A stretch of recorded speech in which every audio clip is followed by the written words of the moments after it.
di ba kahapon narinig natin yung witness na si Attorney Diaz na hindi niya masyadong na-justify kung paano niya nakuha yung mga pangalang ito, no? At yung mga titulong na ibigay niya sa prosecution. On the other hand, ang prosecution naman ay hindi niya masyadong na-thresh out lahat ng raw info. Balikan natin ang Senate floor. Additional redirect. Additional direct, Your Honor. Additional direct. Thank you, Your Honor. Question. Proceed.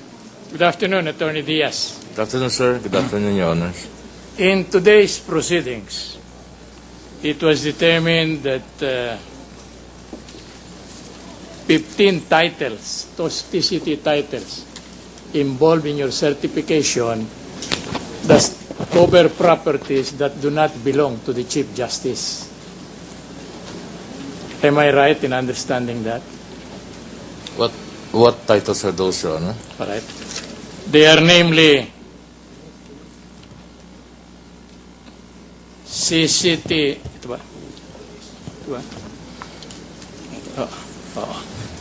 CCT number 19497, CCT number 19651, CCT number 19652, CCT number 19653, CCT number 877, and TCT number, all right. So that, and CCT number 877. Your Honor, these titles will reflect the registered owner, Your Honor. So I guess I cannot recall it here, Your Honor. The best evidence probably, Your Honor, would be the title itself. I know that, and thank you for the information. But my question to you is, they do not carry the name Renato Corona and Mrs. Corona as the registered owners. Kindly examine the documents in your possession before answering the question. Mine is only clarificatory. I understand, Your Honor.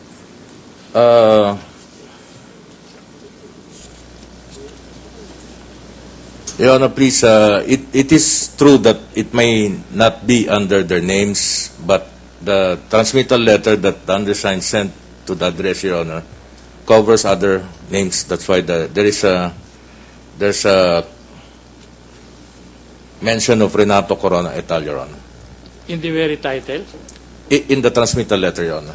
Not in the title? Not in the title, Your Honor. So I see. So it is accurate for us to assume that these properties are not really registered in the name of Chief Justice Corona. Yes, Your Honor. If the title says otherwise, Your Honor. Yes, all right. Now, likewise, there are other titles in here. More particularly, TCT number RT 77725, TCT number 85121, TCT number N 254901, TCT number 15400, TCT number RT 106747, CCT number N-1168, TCT number 125683, TCT number RT 20758, TCT number RT 3190, and TCT number 84241. Examining the titles mentioned, we find out that the registered owner do not appear to be Chief Justice Corona and Mrs. Corona. Is that right? Your Honor, I hate to interrupt, but these are actually the subject of the stipulations, Your Honor. We were instructed precisely that these questions will not be propounded anymore. I will allow the question to get an explanation from the witness. The tendency of the question is to ask him why these were included in his list. Yes, Your Honor. You may answer. Yes, Your Honor.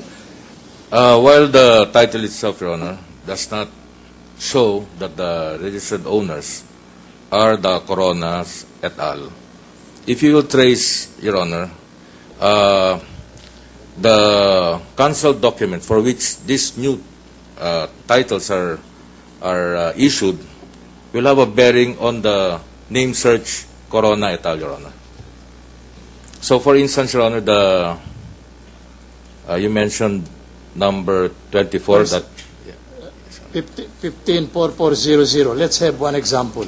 The 15, registered TCT number N 154400.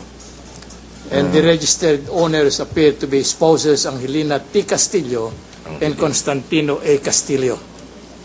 this one, Your Honor, is from the search name Constantino Castillo, Your Honor. It's a namesake, Your Honor. All right. While it is true that there was an agreement that these titles do not appear to carry the name Justice Corona and Mrs. Corona, yet they were imputedly properties of Chief Justice Corona and his wife. Is that the implication of your certification? First of all, Your Honor, I did not issue certification, Your Honor. Now, What we provided the prosecution team are certified copies.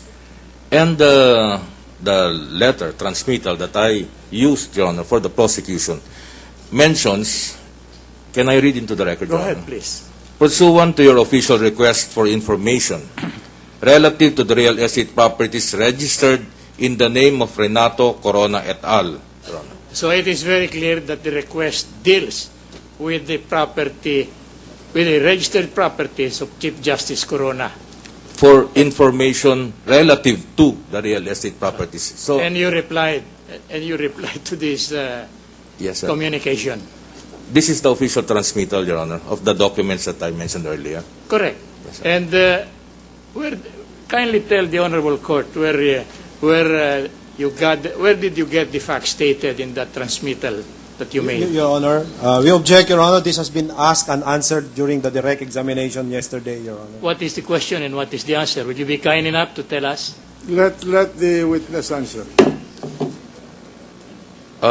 It's a simple transmittal, Your Honor. To the best of my knowledge, it covers all the information that the prosecution might need for them to study these titles, Your Honor.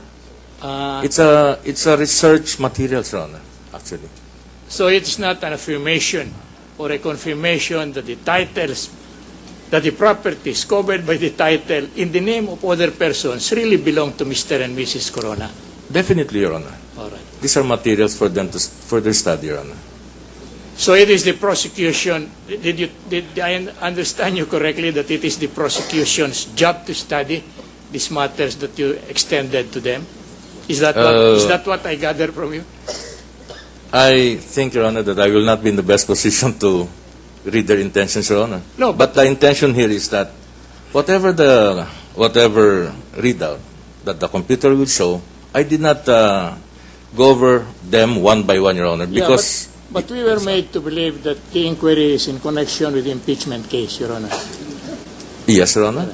And you knew that it's rather difficult and rather embarrassing if you made entries in any of your communication to them which is not true and correct. Yes, Your Honor. These are certified copies, Your Honor. Counsel, I beg your indulgence. Are you treating this witness as a hostile witness? Well, I was about to, Your Honor, in connection only with this aspect, Your Honor. Well, you have to qualify him as a hostile witness so that the questions will be properly authorized. All right, then. I will just withdraw that.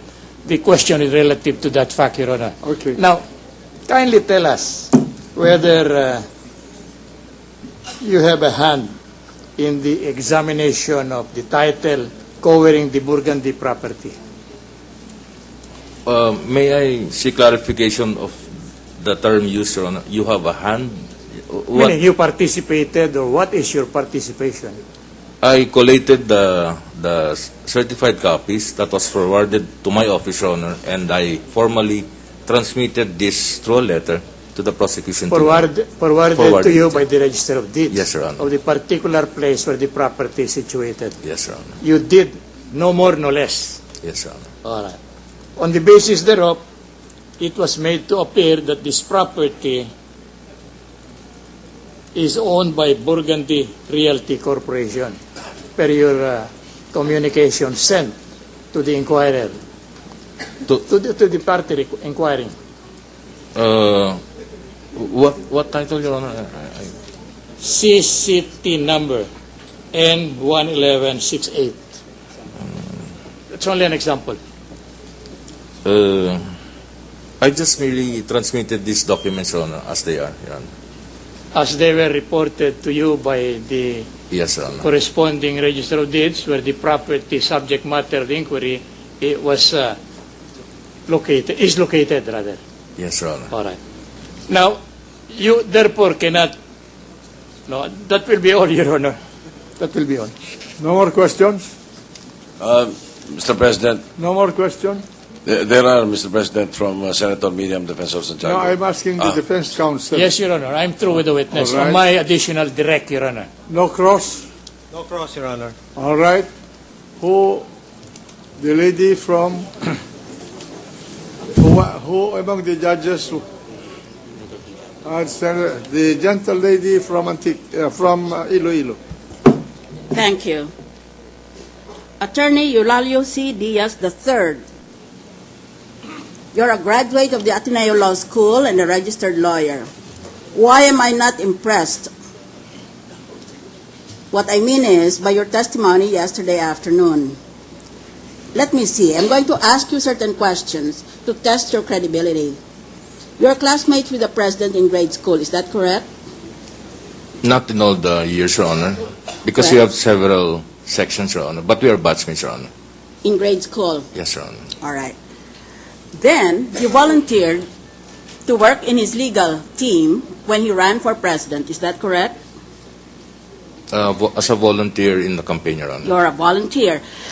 And then when he won, you served in his Senate staff. Yes, Your Honor. You served here actually in the precincts, in the premises of this Philippine Senate. Yes, Your Honor. You were Director 5 from July 2, 2007 in the office of the then Senator, who is now the President. Yes, Your Honor. Yes, you were. And then when he ran for President, you volunteered again for his legal team. Isn't that so? In campaign team, Your Honor. Yes, you did. And in August 2010, you are appointed to your present position. Now, Your Honor? Yes. When Yes, were Your you Honor. appointed to your present position? August 4, 2010, Your Honor. You're August right, Your Honor. 2010. Yes, Your It is Honor. now almost a year from your appointment. Yes, Your Honor. Who was the appointing authority?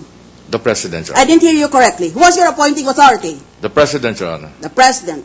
And you knew already when you issued the certification that he was the President of the Philippines, whom you have served and supported for many years, who wants the Chief Justice to be impeached. Answer yes or no. It didn't appear that way to me, Your Honor. Ah, really? What appeared to you then? That there was a party, the prosecution team, who wanted I know, but didn't you ask, since you are a lawyer and a registered one at that, you've signed the roll of attorneys, did you ask what they wanted it for? You mean you were completely innocent of what the purpose was for asking for this list? It appeared to me that they needed some materials for research, Your Honor. Research for what? Did you ask? For information relative to the properties of the Chief Justice. as Yes, well as but the didn't you public. ask? He couldn't even write you a formal letter, which would normally be the venue for a remedy sought by a senator or a congressman. He called you on the telephone. Yes, Your Honor. He called you on the telephone, and on that basis, you printed out all the names of people named Renato Corona, including his wife Christina and their children and in-laws, but in addition to that, the names of people whom they don't even know. Because, according to you, you are under the impression that they were asking for a trace-back system, meaning to say that